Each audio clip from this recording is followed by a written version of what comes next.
Bueno, nuevamente buenas tardes a todos y a todas. Bienvenidos a este espacio virtual del Instituto de Estudios Judiciales. Hoy tenemos para compartir con ustedes esta charla sobre literatura clásica y derecho, que va a estar a cargo del doctor Juan Manuel Matera. Ha sido organizada por el Instituto de Estudios Judiciales a través de su Consejo Departamental en San Isidro. Y justamente en representación del Consejo de San Isidro, vamos a escuchar ahora a la doctora Sandra Fernández Rocha.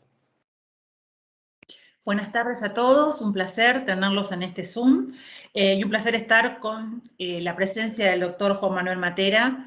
Voy a decir brevemente un pequeño pantallazo de su currículum que es vasto.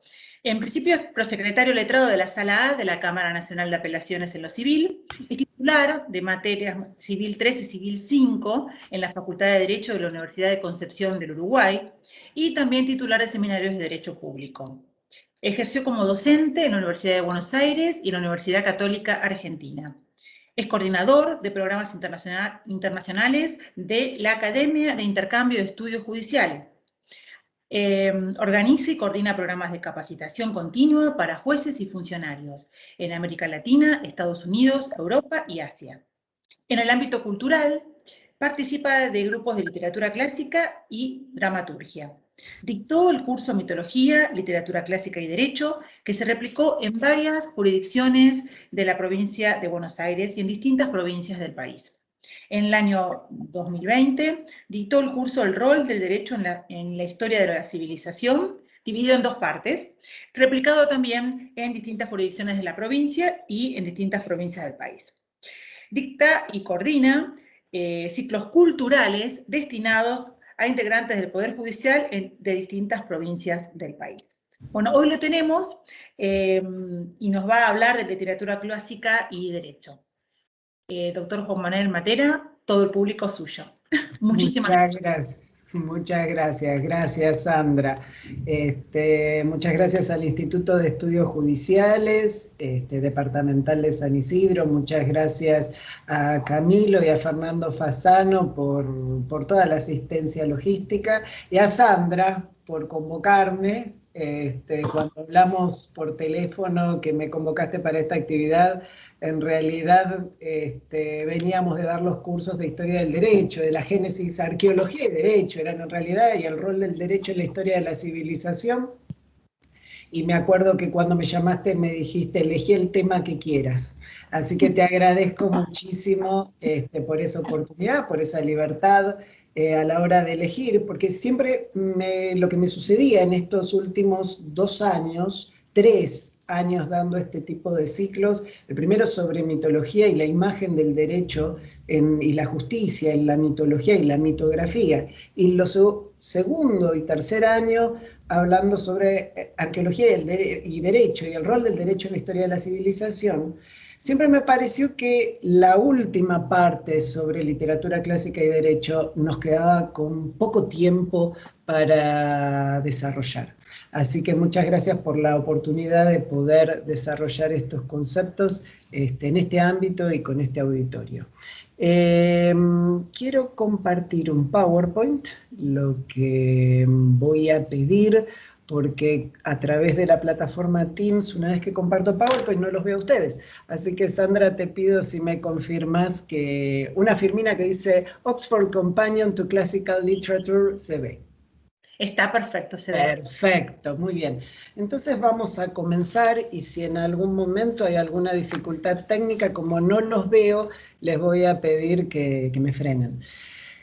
El derecho en la historia de la literatura, y yo me enmarco en esa etapa llamada la literatura clásica. Cuando hablamos de literatura clásica, ¿de qué es lo que estamos hablando? Estamos hablando de todo un periodo de la génesis, el nacimiento, la palabra génesis significa nacer, el nacimiento de la literatura hasta Marco Aurelio, hasta las meditaciones de Marco Aurelio. Vamos a arrancar con ese bardo ciego llamado Homero con la Ilíada y la Odisea. Vamos a seguir con los primeros historiadores, los padres de la historia como Herodoto y Tucídides, siendo el primero también llamado padre de las mentiras porque no tenía un método científico para investigar historia, pero fue el primero en hacerlo, eso hay que reconocérselo. Y el segundo, Tucídides, al hablarnos el primero sobre las guerras médicas, esas guerras entre los griegos y los persas, y el segundo sobre la guerra del Peloponeso,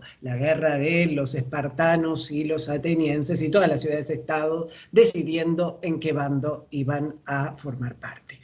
Luego pasamos dentro de lo que es literatura clásica a los dramaturgos, a los trágicos, por un lado, como son Esquilo, Sófocles, Eurípides, y vamos a ver también la comedia, el comediante, que la comedia se divide en dos partes, la nueva comedia y la vieja comedia, y el principal referente de este género va a ser Aristófanes. La literatura clásica continúa con los filósofos, con Platón, con Aristóteles, etc. Y luego vamos a entrar en el periodo del desarrollo de la literatura clásica en Roma con algunos de los que voy a mencionar son sus principales referentes, como Ovidio y Virgilio. Todo el periodo de literatura clásica termina con las meditaciones de Marco Aurelio. Pero bien, ¿en qué nos vamos a centrar en este encuentro de hoy? Va a ser en la dramaturgia clásica. O sea, dentro de la literatura clásica, una especie que es la dramaturgia. Pero, como ustedes saben, lo que es la dramaturgia, la tragedia y la comedia de la antigua Grecia, toma como argumentos principales lo que son los mitos, todo lo que es lo que hoy consideramos mito, y en la antigüedad eran las creencias religiosas de la época, ¿no? Y si hablamos de la noción de justicia para la mitología y al gran sistematizador que fue Hesíodo con las horas y los días y la gran teogonía, el origen del universo y el origen de la tierra de los mortales, vamos a encontrarnos con que en la época arcaica, para los antiguos griegos, porque en Grecia debemos dividirla en la época arcaica y la época clásica, en la época arcaica la justicia era entendida como la venganza familiar. Ante el daño, ante la ofrenda, va a responder el familiar o la víctima con la venganza. Las nociones de venganza y de justicia estaban subsumidas. ¿Y cómo responde la mitología? ¿Cómo responde el mito antiguo? A través de la creación de una figura monstruosa llamada las Eriñas. Eran 3 hermanas que se dedicaban a atormentar a todo aquel que había cometido determinados tipos de delitos. En este caso, puntualmente, ¿qué era el delito que castigaban las Eriñas? Eran el delito de homicidio y en especial el de matricidio y parricidio. El mito siempre también es una bajada de línea. La definición de mito y su comparación con la leyenda es que el mito es una explicación fantástica, recordamos, ante un hecho de la naturaleza, o bien una explicación fantástica que indica la conducta valiosa a seguir. Entonces me atrevo a decir que hay mucho componente normativo dentro de la noción del mito, de la mitología. Pero bien, las Eriñas, un ser monstruoso que en el medioevo pasan a llamarse arpías, ¿cuál era su función? Castigar, atormentar de por vida, lo que durara su existencia, aquel que había cometido el delito de homicidio. También eran llamadas euménides. El Euménides era un eufemismo. ¿Por qué? Por el poder de la palabra. Si el antiguo pronunciaba la palabra Eriña, tenía miedo de convocarla. Fíjense lo que dice Hesíodo en la Teogonía sobre las eriñas, estos seres ancestrales, inclusive previos a los dioses olímpicos que rigen las conductas humanas. Pero es ley que las gotas de sangre vertidas por tierra exigen otra sangre. Homicidio grita Erinis, que en nombre de las primeras víctimas envía calamidad sobre calamidad, evolucionando los conceptos y la sistematización de los conceptos religiosos, hoy día llamados mitológicos, del hombre antiguo.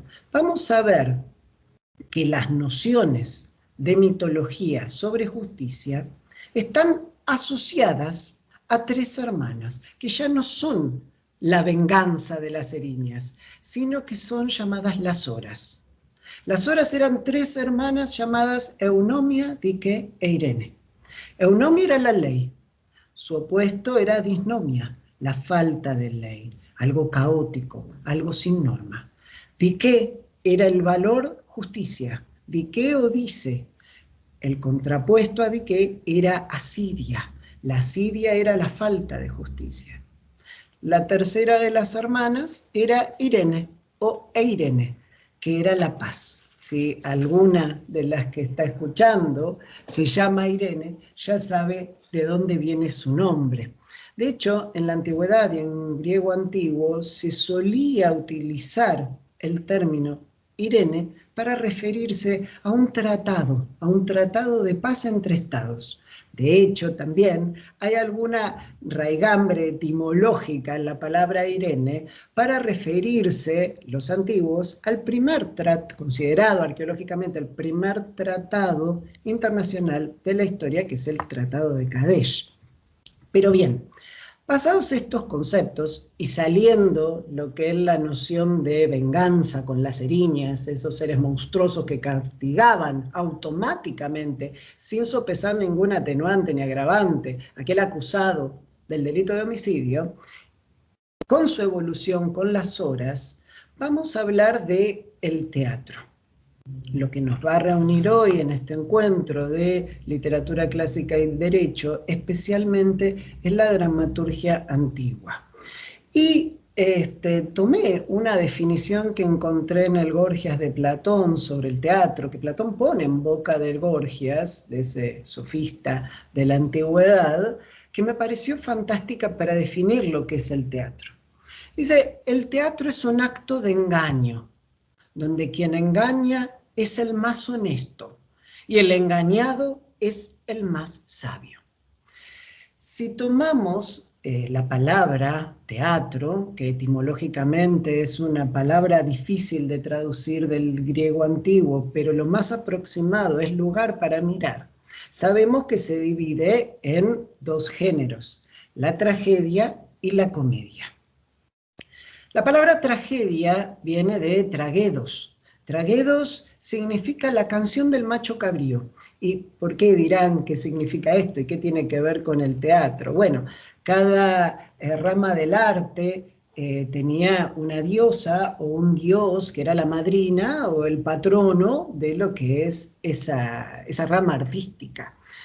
Y justamente el teatro era la rama del arte cuyo patrono era el dios Dionisio. El dios Dionisio era el dios del desenfreno, de hecho los romanos lo asocian con el vino, con Baco, de ahí esas bacanales.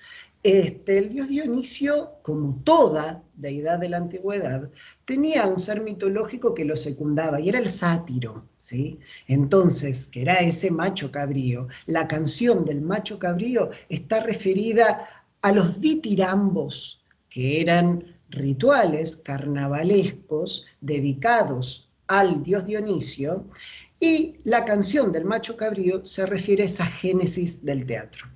Antes de que el teatro tuviera dos actores interactuando, previo a eso eran rituales religiosos, rituales en honor al dios Dionisio. Me van a decir, pero el dios de las artes es Apolo, las musas que rodeaban a Apolo, sí, pero Dionisio se reserva para sí el teatro como su propia creación, como patrono del teatro. vemos que la tragedia tiene determinadas características. Por un lado, tiene un estilo solemne, que no tiene la comedia es irreverente, hasta en su forma, en el formato. La tragedia es un género altamente sofisticado y formalizado de lo que es la literatura. Luego vamos a ver que está dividida en partes. Busca un efecto purificador en el público, que es la catarsis. ¿Sí? Catarsis significa purificación. Catarsis es liberarse.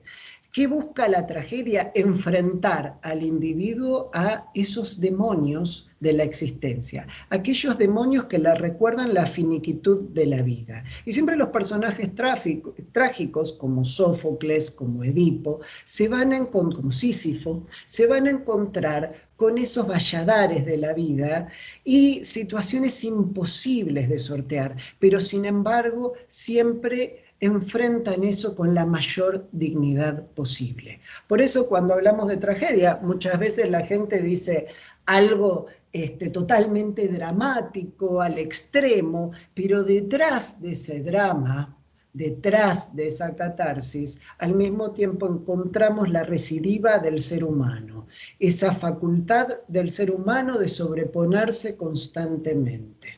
Por ejemplo, Sísifo, que empuja la roca hacia la cúspide de la montaña, se le cae eternamente y sigue subiendo a la cúspide de la montaña, empujando esa roca pesadísima. Los temas de la tragedia son los sufrimientos, los crímenes, la muerte. Los representantes principales que vamos a analizar hoy, que han hecho aportes en lo que tiene que ver con el derecho, luego vamos a ir descubriéndolo, son Esquilo, Sófocles y Eurípides. Por su parte, nos encontramos con la comedia. La comedia, según un libro perdido de Aristóteles, que es justamente titulado Sobre la comedia, proviene de una palabra llamada comos, con K. El comos, supuestamente, era un pasaje humorístico entre dos personas. O sea, un comentario humorístico que puedo tener con cualquiera de todos ustedes.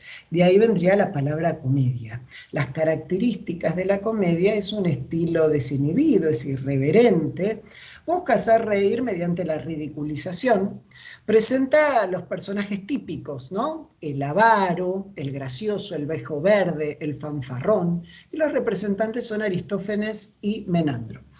¿Por qué vamos a analizar acá la comedia? Porque la comedia es la génesis de lo que hoy día entenderíamos como libertad de expresión.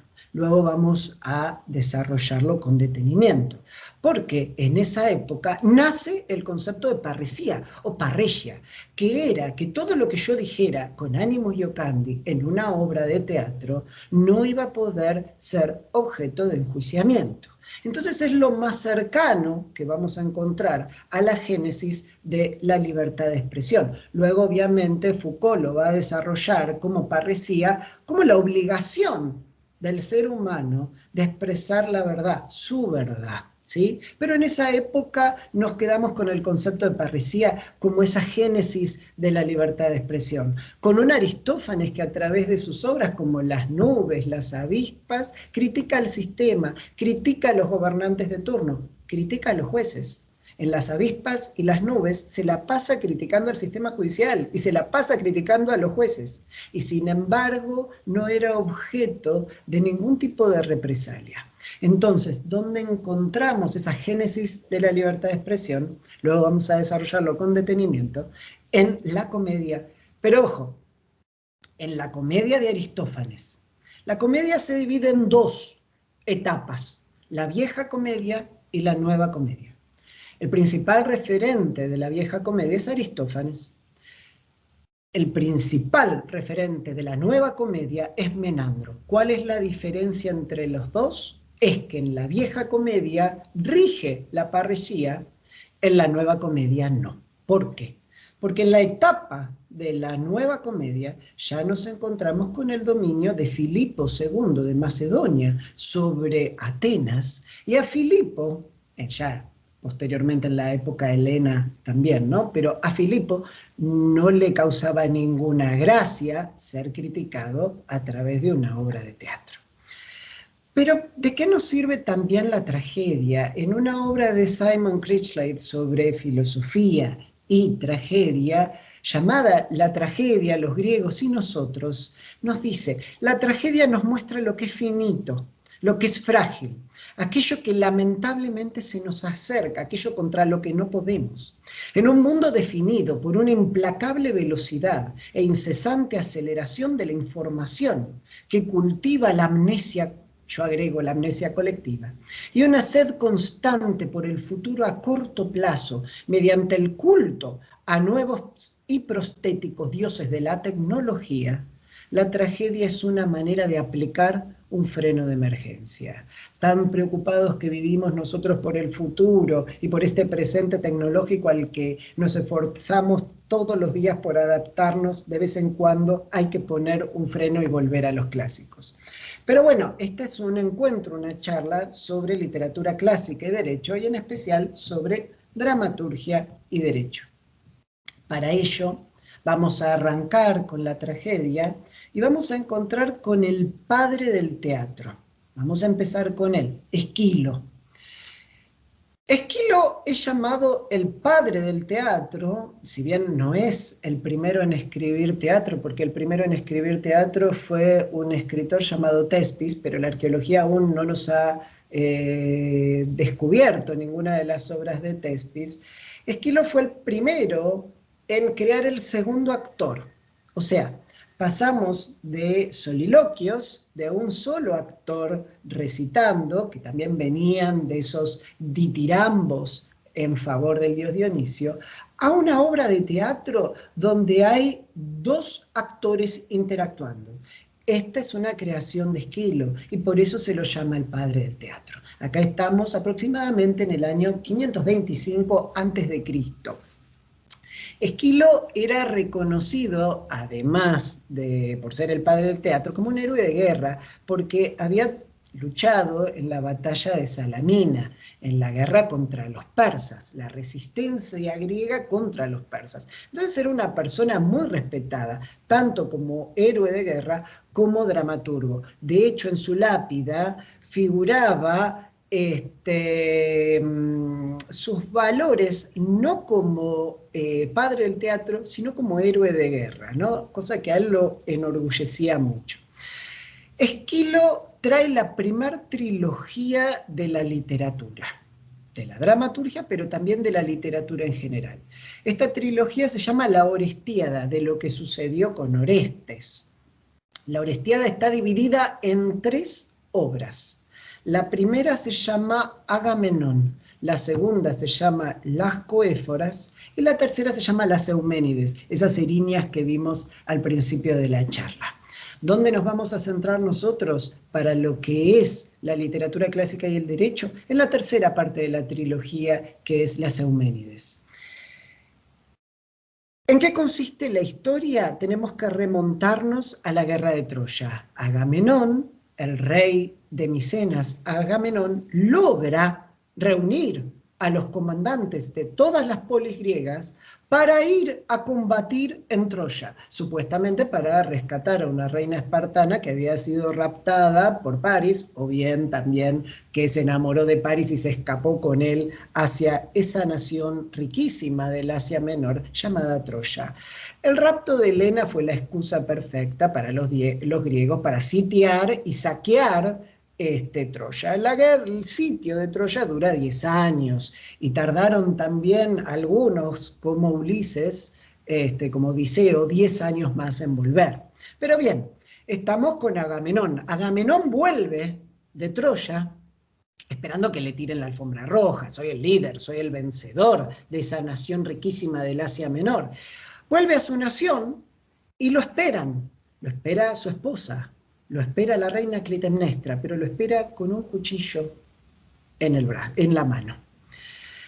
Clitemnestra había albergado contra Agamenón un gran resentimiento porque él había sacrificado a su hija Ifigenia, la hija de ambos, para obtener mejores vientos, la sacrificó en honor a los dioses, y obtener mejores vientos que lo llevaran a Troya. El asesinato, el sacrificio de Ifigenia, generó un gran rencor en la reina Clitemnestra. Esperó los 10 años y ni bien volvió el marido, ¿qué hace? Lo asesina. Lo asesina a cuchillazos en frente de sus 2 hijos. Electra, de ahí viene el famoso complejo de Electra, ese amor de la hija mujer con el padre, según Freud, y por el otro lado, Orestes. Por eso esta trilogía se llama La Orestiada. ¿Qué sucede? Electra se le acerca a Orestes y le dice, sencillamente y hablando en criollo, mamá mató a papá, hay que matar a mamá. Orestes primero no quiere saber nada. Electra le insiste terriblemente. Aparece Apolo, que instiga al asesinato. Ese dios de las artes también era un dios de la venganza, un dios oracular, de los oráculos, y un dios ominoso al mismo tiempo. Era el dios de las pestes, el dios también, un dios guerrero. Se le acerca al oído a Orestes e instiga a matar a su madre. Y Orestes asesina a la reina. Comete regicidio y comete matricidio. Aparecen automáticamente las erinias, la venganza, la noción de justicia asimilada automáticamente a la venganza. Aparecen estas Euménides, empiezan a atormentar a Orestes. Orestes escapa, se dirige de Micenas a Atenas y ruega a la diosa Atenea, esa diosa de la sabiduría, de la guerra también, que se apiade de él. Atenea observa todo lo que sucedió y dice, acá no puede haber una pena de aplicación automática. Acá la venganza no puede regir. Esa asimilación de la venganza con la justicia tiene que terminar. Vamos a crear un tribunal que sopese agravantes y atenuantes, en este caso en concreto, y de aquí por siempre, para resolver la cuestión. Se crea el tribunal, se van al Areópago, el Areópago era el tribunal donde se resuelve esta cuestión, y los votos estaban empatados, 6 y 5. Queda un voto, ese voto se le da a Atenea. Atenea toma su voto y vota por la absolución. De ahí nacería en la mitología y en la literatura clásica ese principio, esa presunción a favor del reo, indubio pro reo, ¿no? Pero fíjense en palabras de Esquilo puestas en la diosa Atenea. Pero en este asunto que he presentado aquí para entender en los homicidios, elegiré jueces que a la vez que sean irreprochables en la estimación de la ciudad, estén vinculados por juramento, y los constituiré en tribunal para siempre. Esta idea de Esquilo da una explicación mítica a lo que es el progreso social. Fíjense, es la sustitución de la venganza por la justicia. Aquella era automática y sin miramientos en los inicios de la civilización. ¿Perdón?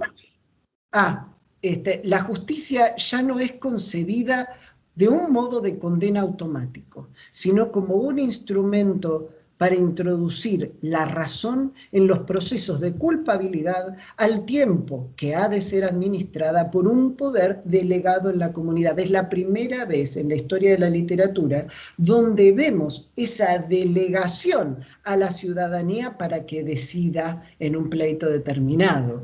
Ese experimento político, que fue la democracia ateniense, se suele olvidar que va acompañada constantemente con la creación de los tribunales, con las facultades delegadas. En eso se está inspirando Esquilo.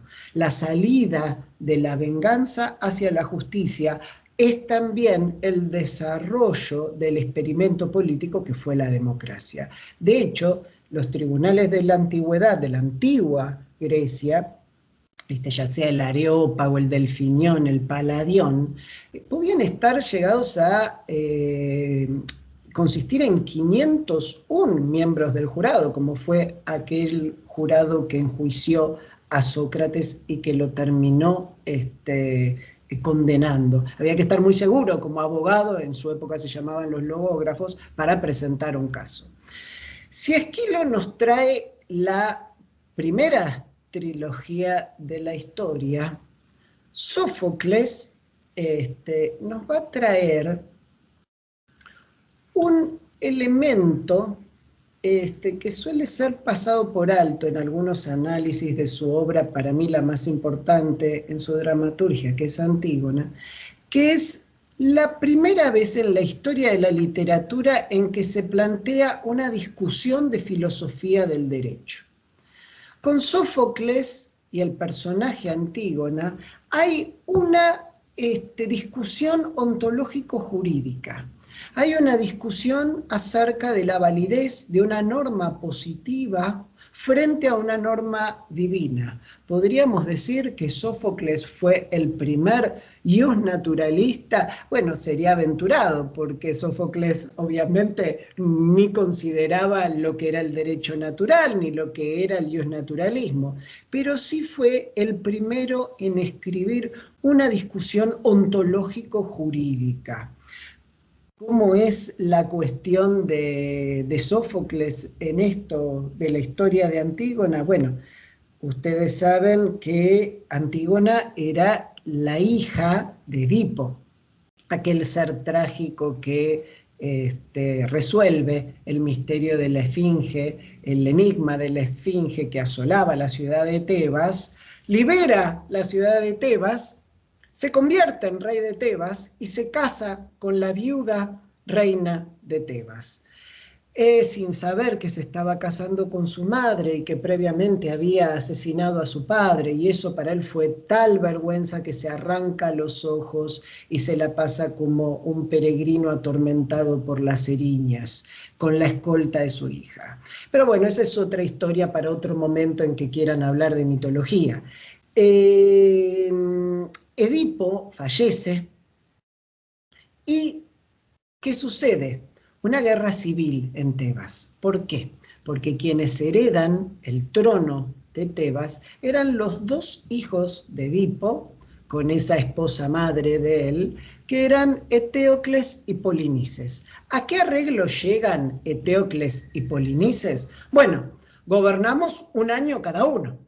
Vos tenés tu periodo de mandato y después me das el gobierno a mí. Eteocles es el primero en gobernar. Ahora bien, como no hay nada más adictivo que el poder, culminado ese primer año, no quiere saber nada con entregarle el poder a su hermano. Y ahí empieza una guerra civil recreada en la obra Los 7 contra Tebas. ¿Qué hace Polinices? Se va de Tebas, deserta de su propia ciudad. Eso después va a configurar en un delito positivo tipificado en un decreto, y reúne un ejército, invade con ese ejército Tebas, y ambos hermanos, los hermanos se han unidos porque si no los devoran los de afuera, se terminan matando entre ellos dos. Mueren ambos hermanos en batalla y aparece un usurpador, quien era el tío, Creonte. Creonte toma el gobierno de Tebas y saca un decreto, una norma positiva. Esa norma positiva dice que todo aquel que hubiera desertado de la ciudad no iba a poder ser enterrado en suelo patrio, ni le iban a poder brindar los ritos mortuorios. Tenemos que contextualizar esta situación. Para un antiguo, el que no se le pudieran dar los ritos mortuorios era el peor escenario con el que se podía encontrar. ¿Por qué? Porque si no se limpiaba el cuerpo, si no se le ponía la moneda en los ojos, en las órbitas y debajo de la lengua para pagarle al barquero Caronte, no iba a poder atravesar el río Estigia e ir más allá, ir al lugar donde le hubiera correspondido, de acuerdo a cómo se hubiera portado en vida, y su alma iba a vagar eternamente por el limbo. Esto era terrible. O sea, Antígona, la hermana de aquel que estaba penado por este decreto, que fue aquel hermano que desertó, Polinices, se encuentra ante esta situación y decide infringir la norma. sabiendo que la pena por infringir este decreto era la muerte. Sin embargo, Antígona toma el cadáver de su hermano, lo lleva a Tebas, lo entierra y le rinde los ritos mortuorios. De esto se entera Creonte, el rey, ese usurpador del trono de Tebas, y se enfrenta a Antígona, le dice: muchacha, ¿qué has hecho? Sabías muy bien que esto era un delito y la pena automática que te correspondía. Y ella lo enfrenta, y en la literatura clásica, en este primer discurso, este primer, digamos, diálogo ontológico jurídico entre dos personajes, esta muchacha, Antígona, enfrenta a Creonte y le dice: no creo que tus decretos tengan tanta fuerza como para permitir al hombre ignorar las leyes no escritas, inmutables de los dioses. Su vigencia no es de hoy ni de ayer, sino de siempre. Esto le dice Antígona a Creonte. Es realmente, hasta para la época ni hablar, pero hoy día sigue siendo una de las obras más representadas de la tragedia, la más representada, perdón, de la tragedia y de la dramaturgia en general. ¿Por qué? Hoy día, con todo el movimiento de la perspectiva de género, se suele utilizar Antígona para llevarla hacia ese terreno, como hace Judith Butler, esta filósofa feminista, lo cual es un excelente punto de vista, pero hay otro. Antígona en realidad representa una fuerza, una resistencia contra la autoridad. Representa una resistencia contra un régimen ilegítimo, contra una norma ilegítima y contra, generalmente, gobiernos dictatoriales. En su momento, cuando Sófocles la estrena, fue un gran éxito, fue un suceso, pero a lo largo de los años y en toda la historia, aún hoy, sus representaciones siguen siendo muy exitosas. De hecho, hay puestas míticas en momentos muy particulares de la historia, de Shannon Taylor y de Bertolt Brecht, que se dieron en momentos donde estaba en el poder el nazismo, y Antígona representaba una fuerza de resistencia contra ese régimen dictatorial. Todos estos relatos de estos mitos que nos dan esa bajada de línea, tenemos que interpretarlo desde el punto de vista del arte que esconden. Fíjense lo que dice Joseph Campbell. En cuanto la poesía del mito es interpretada como una biografía, una historia o ciencia, muere. Este mitógrafo maravilloso que fue Joseph Campbell nos recuerda esa tendencia que tenemos nosotros, sobre todo la gente de derecho, a buscarle esa explicación científica, esa explicación, digamos, realista y hasta utilitarista en nuestro trabajo cotidiano. Pero cuando hacemos eso, corremos el riesgo de perder un elemento alegórico, poético, muy poderoso.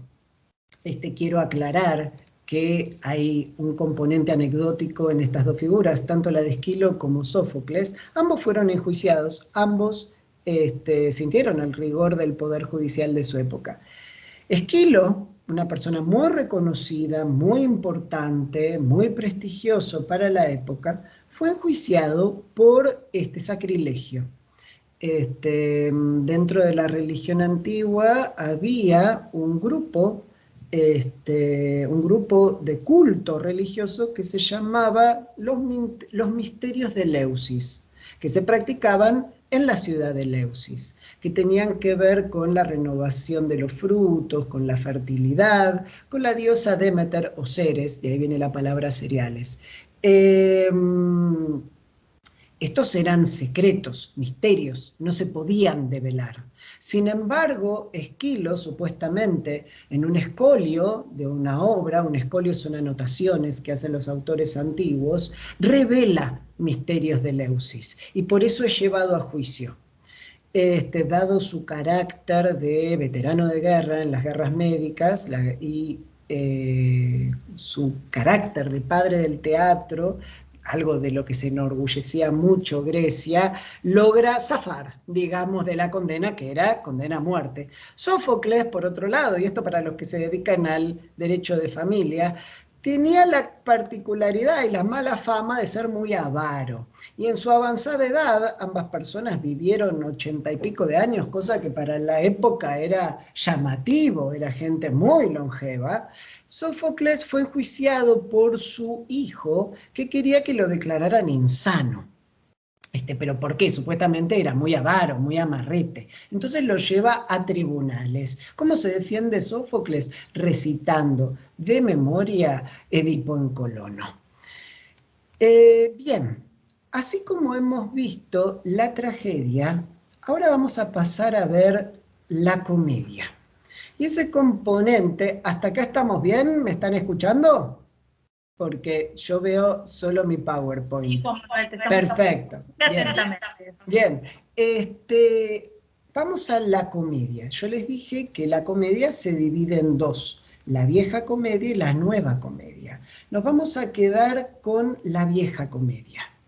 Porque la nueva comedia, al no tener ese componente de la parresía que habíamos visto, es muy remanida, es muy de lugares comunes, es como lo que llamaríamos una comedia de puertas, ¿sí? Desencuentros y que todo termina en un final feliz.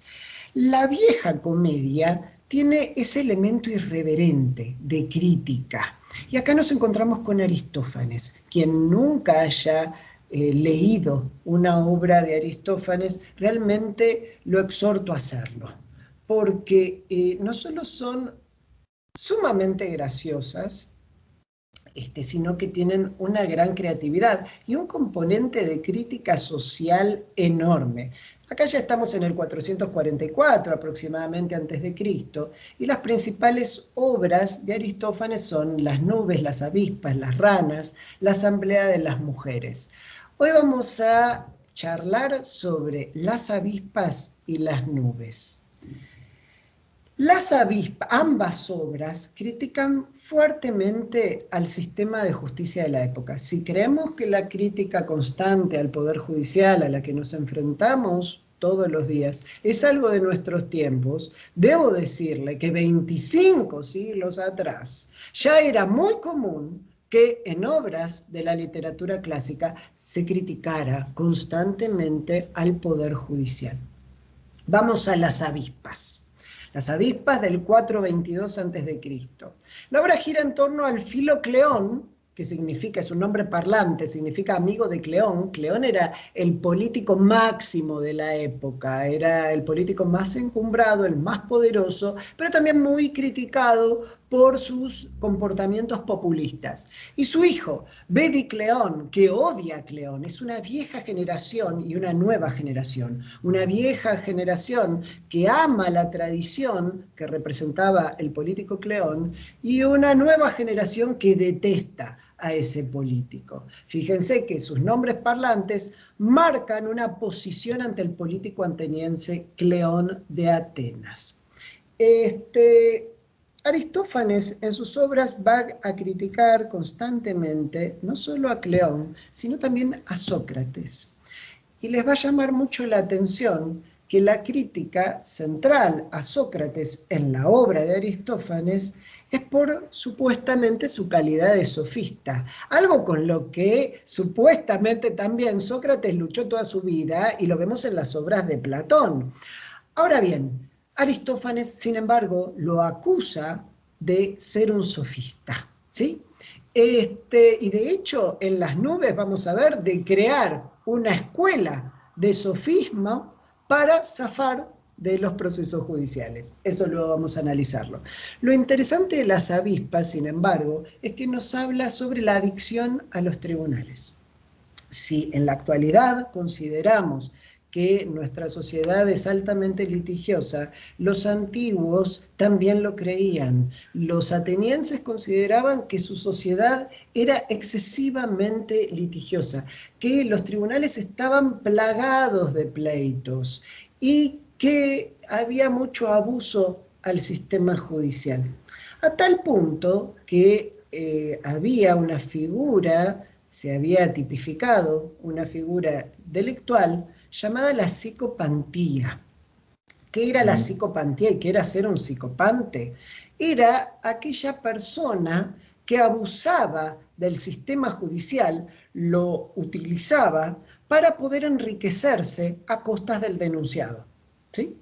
O bien buscar un castigo a un enemigo social o un enemigo político a través del sistema judicial.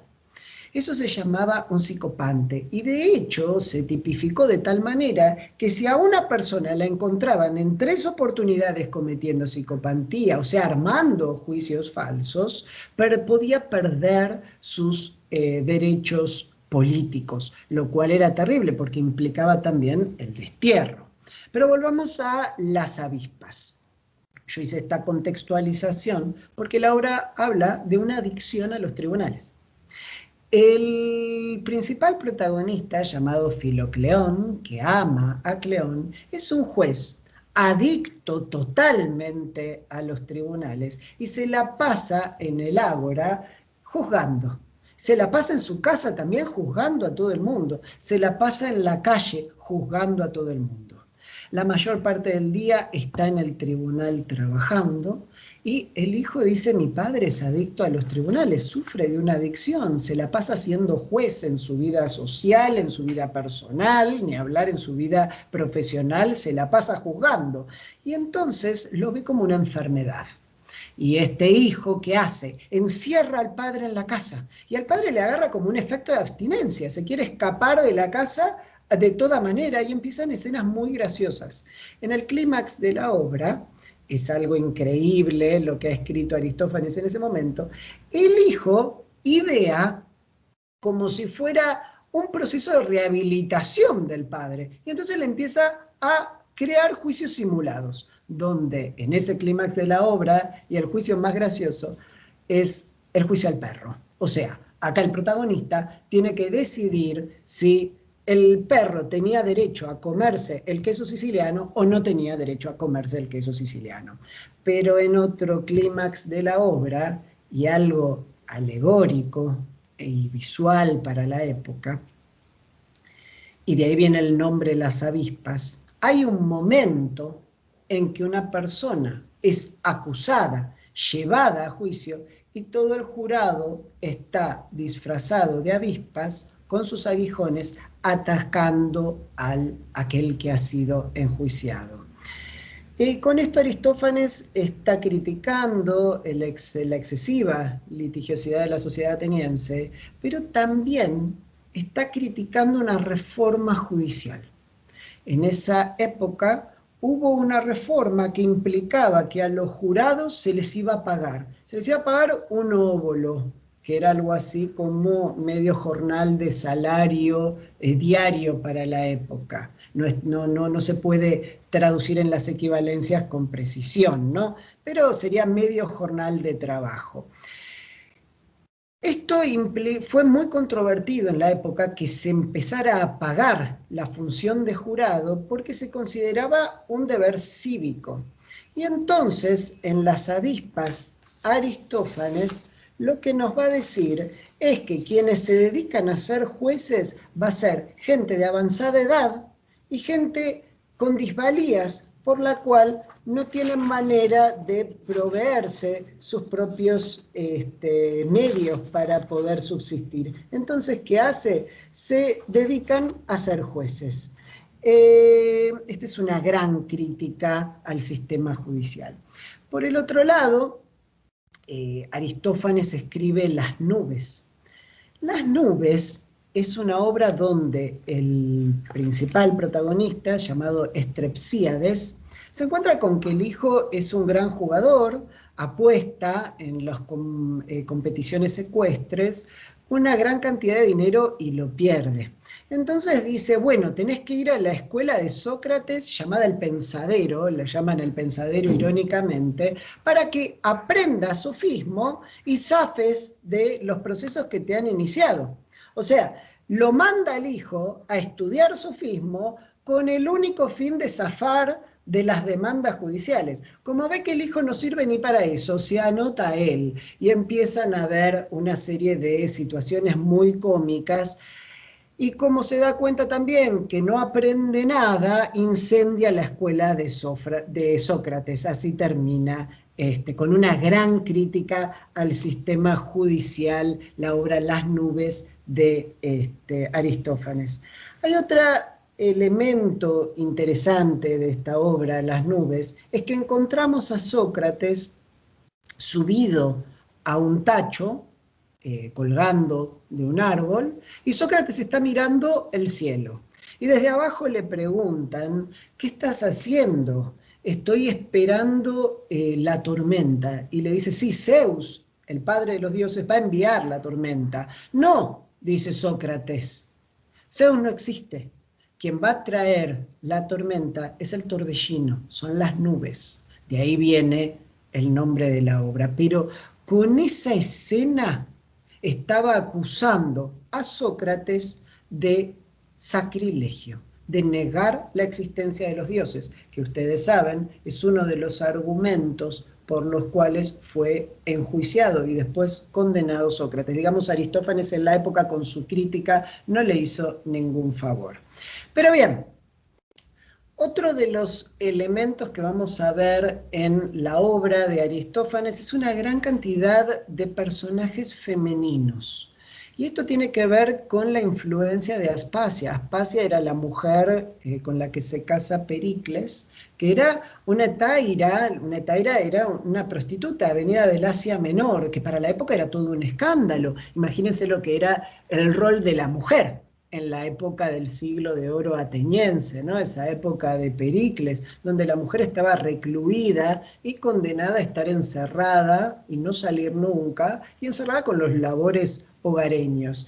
Pero llega Aspasia, esta etaira de Asia Menor, que era una mujer extremadamente culta y muy seductora.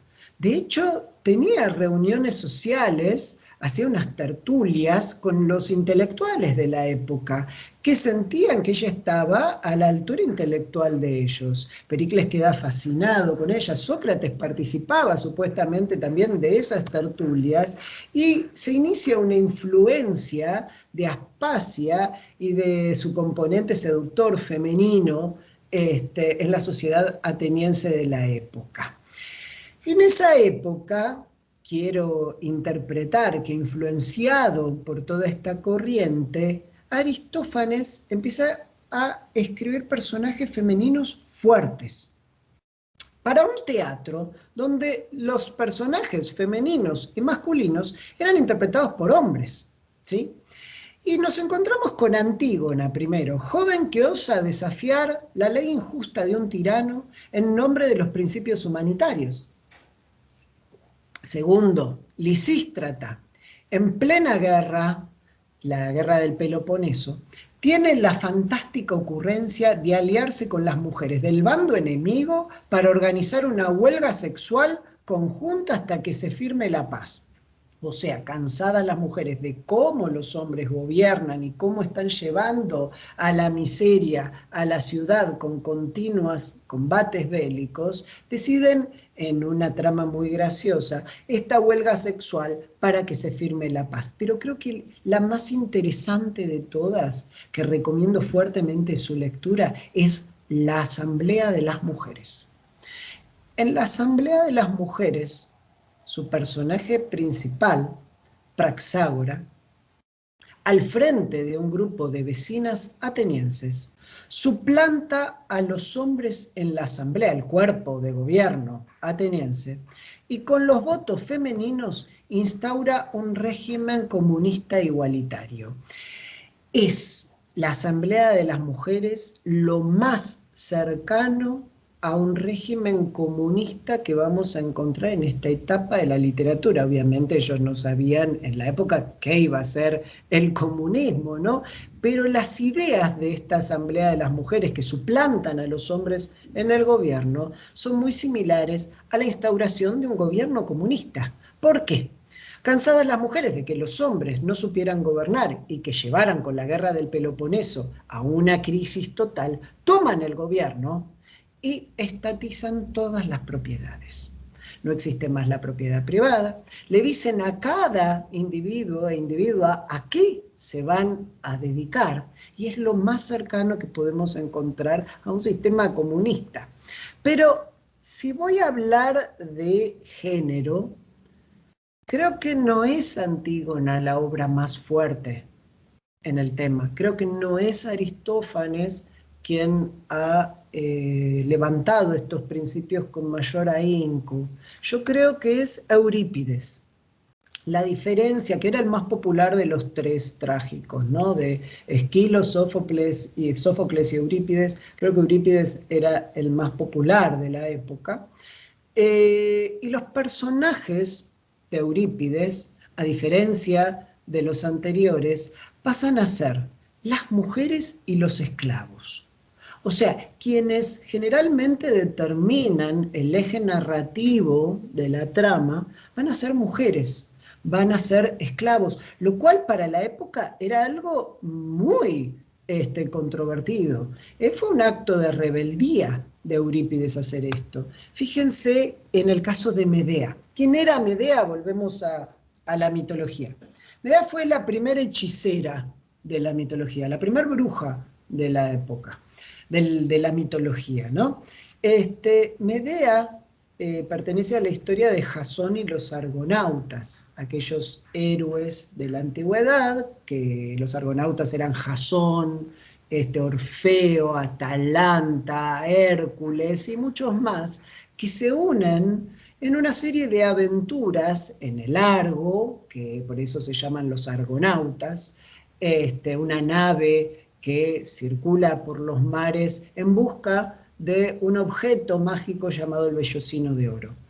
En un momento, Jasón, el líder de los argonautas, necesita la ayuda de una hechicera de una nación del Asia Menor llamada Medea. Y Medea lo ayuda. Gracias a las artes mágicas de Medea, logra obtener el vellocino de oro. Luego de obtener el vellocino de oro, se casa con Medea, le da hijos a Medea, pero después la abandona. Medea, con un resentimiento terrible hacia ese hombre que la abandonó, hace algo impensado para hoy y mucho más para esa época. Hace algo terrible, asesina a sus propios hijos, aquellos hijos que le dio a Jasón. O sea, asesina a los hijos que tuvo con ese hombre que la abandonó. Medea, Eurípides pone estas palabras frente a miles de 16.000 espectadores que se calcula que podían asistir en un anfiteatro griego en esa época, habla en voz alta por primera vez de la furia y la angustia que anidaba en los hogares atenienses. El mito de Medea es una alegoría, ¿sí?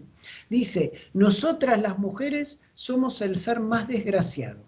Empezamos por tener que comprar un esposo, la dote, con dispendio de riquezas y tomar un amo de nuestro cuerpo. Y este es el peor de los males. Separarse del marido es escandaloso para las mujeres, no así para los varones. Cuando ellos se aburren en casa, salen a distraerse. Aseguran que, permaneciendo en casa, las mujeres evitamos peligros. Ahora bien, mientras que el hombre, pobrecillo, ha de ir a batirse a la guerra. Medea, en conflicto con ese encierro y su maternidad, representativas de la mujer ateniense de la época, acaba diciendo que preferiría librar 3 guerras a parir una sola vez. Si tenemos que hablar de literatura clásica y derecho, me gusta siempre incluir en estas charlas algún condimento que hace a las primeras veces, ¿no? ¿Y cuál fue la primera vez en la historia de la literatura clásica y en la historia del derecho, ¿no? En que hubo una reivindicación del concepto de propiedad intelectual, de derecho intelectual? Porque generalmente quienes escribían lo hacían por encargo. Píndaro, por ejemplo, escribía obras, lo que entendemos como obra por encargo. Se le encargaba a un mecenas que auspiciaba una competición ecuestre, una competición de atletismo, una competición de púgiles, encargaba a un autor, a un escritor, que compartía y que escribiera un poema en honor al vencedor. Eso era lo más parecido a lo que hoy entendemos, una obra por encargo. Pero ¿cuál fue el primer autor en dejar registrado: esto es mío, esto pertenece a mi autoría y no voy a permitir que nadie lo utilice? Este autor se llamó Teognis de Megara, un poeta de la época, estamos hablando del 570 a.C., que fíjense en un poema lo que se encontró en el reverso de un papiro donde figuraba el poema de Teognis de Megara. Cirno, que posee mis sellos sobre estas palabras que sabiamente compongo y nunca pasarán inadvertidas al ser robadas, y nadie las alterará en algo peor que la nobleza presente, y así todos dirán: estas palabras son de Teognis de Megara. Es renombrado entre los hombres todos. O sea, está haciendo una reivindicación de propiedad intelectual. Esto es mío. Se considera que es la primera vez en la historia de la literatura y la historia en general en hacer una reivindicación de lo que es la propiedad intelectual. Quiero también, antes de ir cerrando ya para no agobiarlos, compartir las palabras del poeta Hesíodo en la Teogonía sobre la justicia. Fíjense cómo habla de dique, de dice. De hecho, dique era el proceso entre particulares en la antigua Grecia, ¿no? Dice era la deidad dentro de las horas de esas tres hermanas de la justicia. Y Hesíodo la describe de esta manera: existe también una doncella, Justicia, hija de Zeus, gloriosa y augusta para los dioses que el Olimpo habitan, y siempre que alguien la ofende empleando torcidos agravios, al punto acude a sentarse a la vera de Zeus, su padre, el Cronión, y denuncia el intento de hombres injustos. El pueblo termina pagando las locuras de los reyes que, urdiendo aflicciones, por senderos descarriados desvían sus sentencias, alegando tortuosas razones. Precaviendo estas cosas, enderezad vuestros juicios, oh reyes dragones de obsequios, y olvidaos totalmente de torcidas sentencias. El hombre que prepara males a otro, se los prepara a sí mismo. La intención funesta es, para quien la concibió, funestísima. Pues todo lo ve el ojo de Zeus y todo lo sabe, también hasta aquí, sin duda, alcanza su mirada si quiere, y no se le oculta qué clase de justicia es esta ciudad que la ciudad en su interior guarda. Más allá de todos estos conceptos, muchos que hemos compartido en mucho tiempo, espero no haberlos agobiado, creo que si algo podemos sacar de todo esto que hemos compartido, es que nada es nuevo, digamos. Todo ya sucedió bajo distintas circunstancias. La crítica al sistema judicial está en todo el tiempo, lo hemos visto en Aristófanes. Gente que se enfrenta a la rigurosidad del Poder Judicial, la necesidad de tener jueces dignos y que sopesen agravantes y atenuantes y que moderen esas ansias de justicia. Se analiza esto desde hace 25 siglos. Como decía Tucídides, la historia es un eterno volver a comenzar. Muchísimas gracias por acompañarme en esta jornada. Les agradezco, esta es una hora difícil para quienes integramos el Poder Judicial, así que más que agradecido. Gracias al Instituto, gracias Sandra Fernández Rocha por haberme convocado. Y no tengo las respuestas, pero sí ganas de diálogo en caso de que quieran conversar. Muchas gracias. Muchas gracias, Juan Manuel. Acá están apareciendo algunas preguntas, más allá de todas las felicitaciones que están realizándote. ¿Quieren un curso de mitología? Encantado. Parece que vas a quedar convocado, no sé si este año, pero el año que viene para un curso de mitología. Y acá hay una pregunta que veo de Emanuel David Martínez, que dice, ¿a qué hecho puntual le atribuís el desencanto de la justicia penal con las instituciones romanas y el advenimiento o romanticismo con las griegas? ¿Recomendarías alguna lectura puntual? Sí, bien. Yo para ese tipo de cosas lo que haría es leer los clásicos. O sea, si tengo que comparar esa concepción romana con la griega de todos estos conceptos, leería a Ovidio, a Virgilio, vería cómo es la justicia para esos autores clásicos.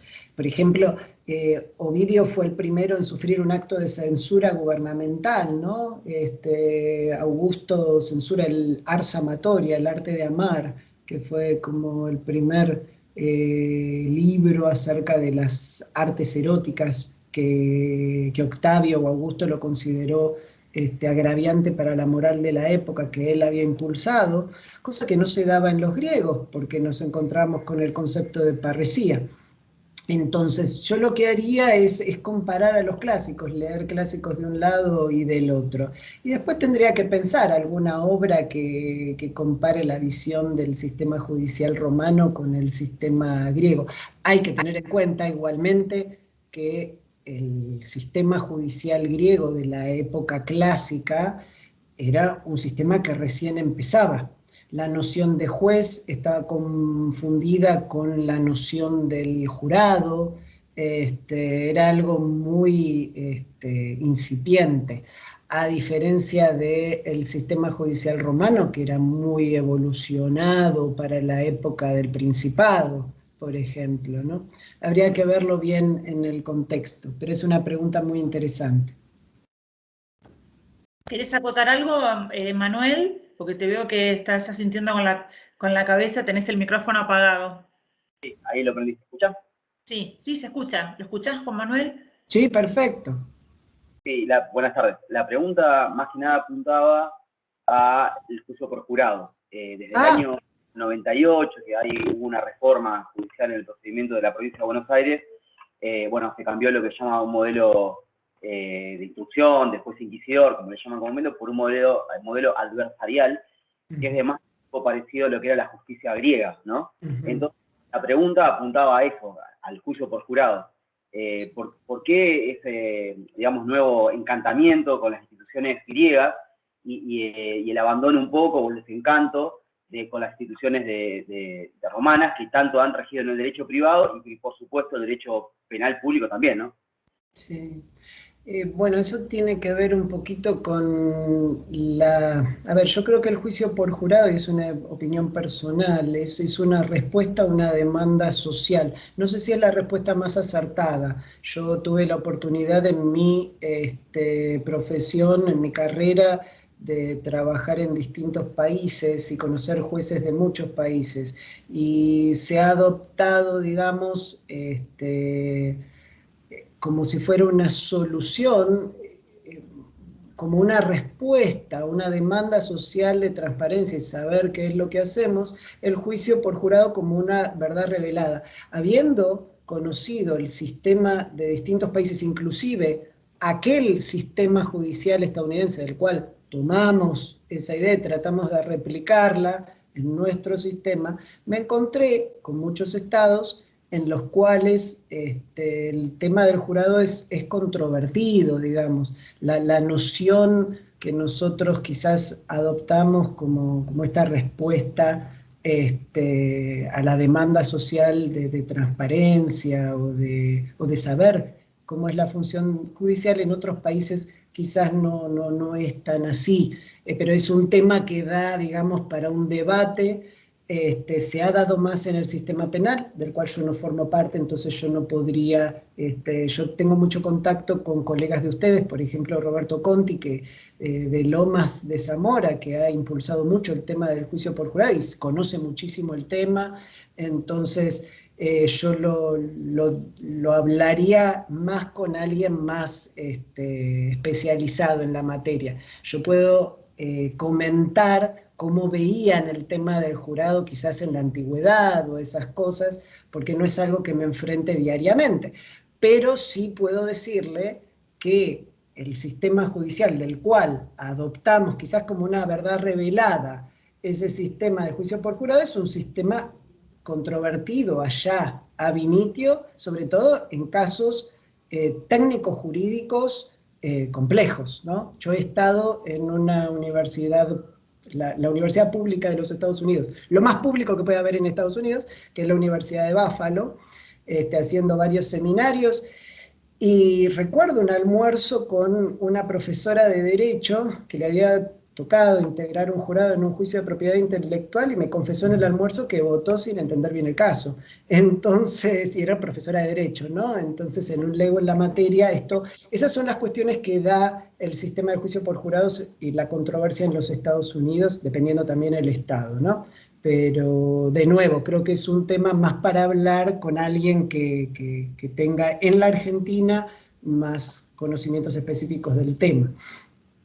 Con lo poco que sé yo de la justicia griega, creo que incluso ahí no se trataba de un tipo de jurado popular, sino que era una élite que se encargaba de juzgar, ¿no? los hechos. Creo que hasta esa decisión. Sí, no, depende del momento. Hay una reforma judicial donde, sobre todo con Solón y las reformas a las leyes draconianas, Solón hace que todos los ciudadanos puedan acceder a los tribunales como parte o como jueces jurados, ¿no? Porque en ese momento estaban confundidas las figuras. Entonces, desde la época de Solón se abren la posibilidad no solo de que todo ciudadano pudiera ser juez, sin importar su clase social, etcétera, ese fue el gran aporte de Solón, reconciliar a lo que hoy llamaríamos nobles y comunes, sino que también a formar parte del cuerpo legislativo. Podía una persona de cualquier clase social en la EAIA poder, y en la Iglesia, poder crear normas. Pero, por ejemplo, Aristófanes lo que critica de esto es que al abrir totalmente al sistema judicial a que fueran jurados cualquier tipo de ciudadanos, esto genera que se vaya a buscar el pago. Y entonces nos encontramos con jurados y tribunales atestados de gente que lo hace por el dinero, y si encuentro ahora una frase que tenía marcada de una obra de Aristófanes, nos vamos a encontrar que el hijo le pregunta al padre, papá, ¿qué vamos a comer hoy? Y el padre le contesta, mirá, no me han convocado para ningún tribunal, no sé de dónde vamos a sacar la plata. O sea, para comer. Eso es una crítica terrible a lo que era el poder. Fue una estrategia política porque las clases influyentes, más poderosas, lo habían, digamos, un poco sacado del poder, y él buscaba... Es buen punto. ¿Por qué? Porque ya Esquilo, cuando escribe la Orestiada, lo hace ¿para qué? Para legitimar la figura de un tribunal que se llamaba el Areópago. Y el Areópago, que era el tribunal más importante de la antigua Atenas, estaba compuesto por los arcontes, que eran los jueces, digamos, que pertenecían, como usted bien dice, a esa élite.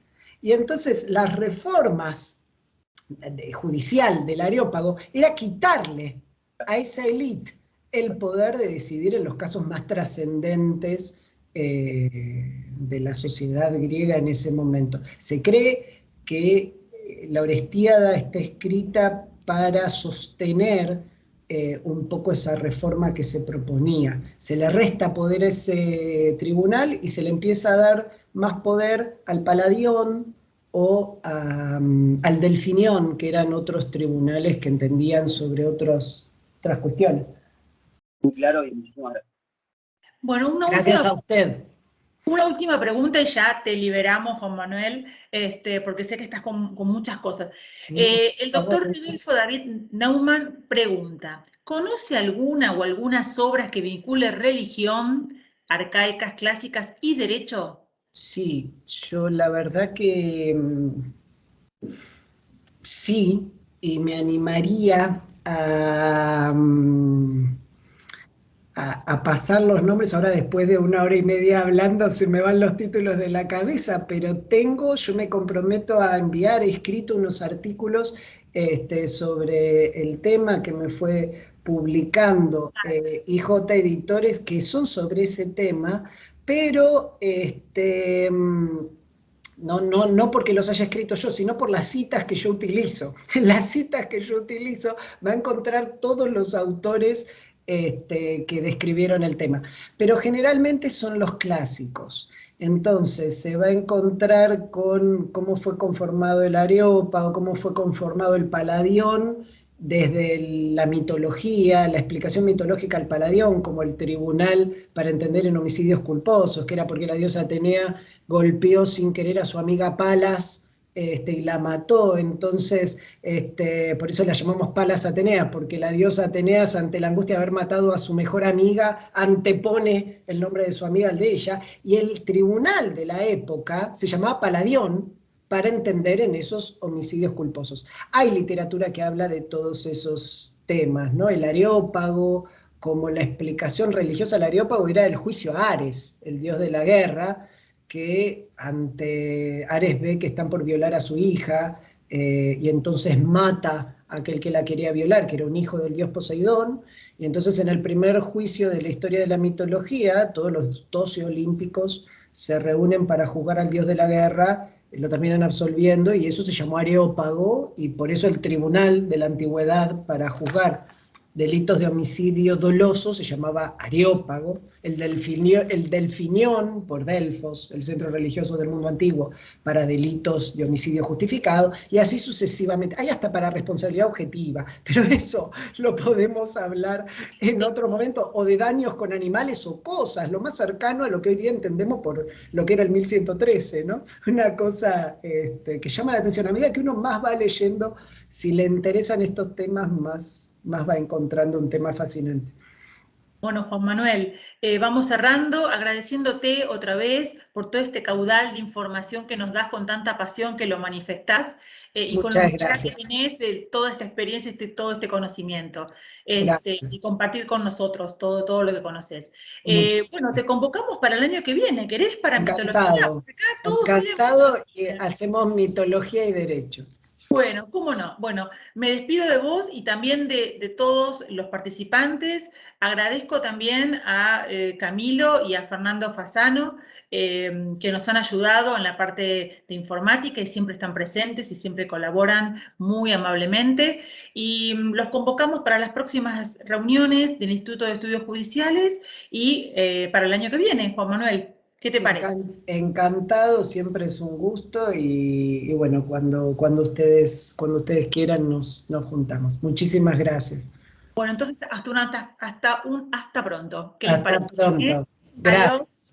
Adiós. Chao, chao.